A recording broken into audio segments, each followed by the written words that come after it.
గోవింద ఘోషతో తన గుడికి ముని వచ్చ భక్తులను గోవిందుడే ముడుకులను గైకొని మొక్కులను చెల్లించ పక్కనే నిలిచే ఆ పరమాత్ముడే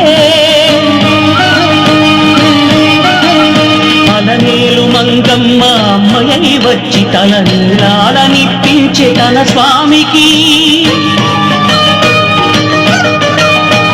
వైకుంఠవాసుడే వరద హస్తముతో దీవించి పూసెలే సర్వచందనమే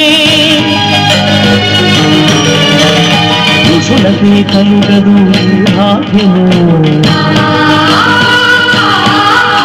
ఈ పసివారి బ్రతుకులే ధన్యము